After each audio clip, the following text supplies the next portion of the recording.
Thursday Worldwide News headlines live on RT International. Thank you for joining us. The UN Security Council does not see eye to eye over the draft resolution on the alleged chemical attack in Syria. Russia is calling for a thorough investigation into what happened, as according to its sources, the Syrian army targeted a terrorist stockpile of chemical weapons. The UN ambassadors from the US, UK and France were very quick to point the finger of blame, as RT's Caleb Mopan reports. Reports have stated that the attack was carried out through an airstrike on a residential area. However, the means of delivery of the alleged attack cannot be definitely confirmed at this stage. When the United Nations Security Council said that it could not confirm that the chemical attack came from the air, you would think that council members would drop their unfounded allegations. Well, you would be wrong. Lethal toxic substances were dropped from the air. The means of delivery of the alleged attack cannot be definitely confirmed at this stage. The Syrian government absolutely denies any involvement in the incident, and the people blaming them are not objective observers, but directly linked to armed groups that are fighting against the government. But these facts did not deter the UK ambassador. We have every indication that this was a sustained attack using aircraft over a number of hours. The means of delivery of the alleged attack cannot be definitely confirmed at this stage.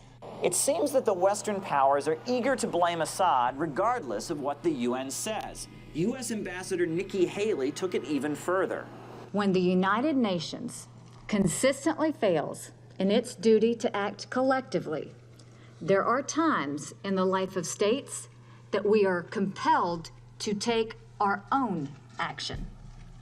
They're ready to start beating out the drums of war. But how about finding out the truth first? Take some initiative, call in a fact-finding team, get out there on the ground and look at it for themselves. We need a fact-finding team, a UN-sponsored fact-finding team that can report back to the National Security Council. Now, Russia also wants to know what happened and put forward a resolution calling for an independent probe. But some people think they already know what happened. This bears all the hallmarks of the Assad regime, and the use of chemical weapons is a war crime.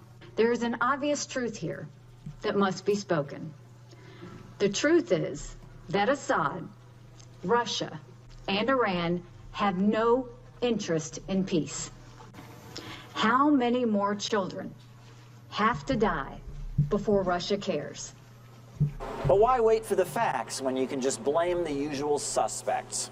Caleb Mopan, RT, New York. The following video claims to show the aftermath of an alleged chemical strike carried out in Syria's Idlib province on Tuesday. We can't verify the footage.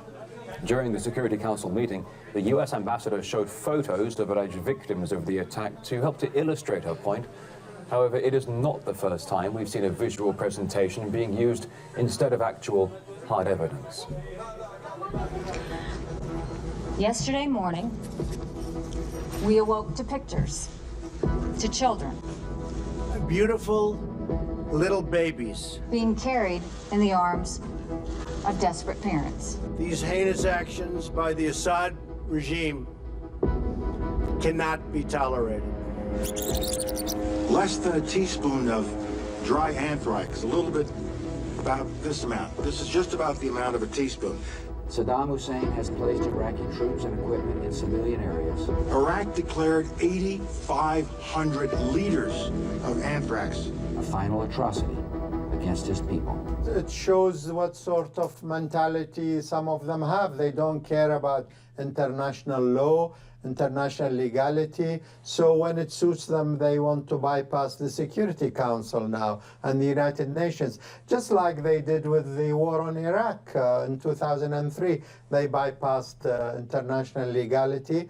So if they think that U.S. interests are best served in escalating military conflict, they do it, unfortunately, regardless of international legality or UN resolutions or Security Council requirements. They have done it before, and they seem to be threatening to do it again. The latest remarks of President Trump about Assad's supposed guilt suggest a U-turn in just a matter of 1 week in U.S. policy over Syria.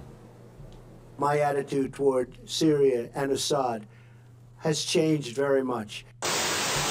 With respect to Assad, I mean, there is a political reality that we have to accept. I think the status and the longer term status of President Assad will be decided by the Syrian people. The question will be whether Trump is so impressionable, whether he believes the mainstream media here who are drumming the drums for war, or whether he'll, like Obama, listen to his military advisors. You have almost total unanimity on Capitol Hill that Assad's the bad guy, Assad must go, the old policy, and Trump was the outlier. Now we have Trump seemingly getting on the reservation, and you hear this kind of contented clucking coming from Capitol Hill that he's finally coming around to reality in essence, and that's very worrisome. The immediate question is find out what really happened here. Don't just let the white helmets or the Syrian Observatory for Human Rights or all these other groups that are basically funded either by U.S. or British intelligence or George Soros tell you what's happening in Syria. Starting international.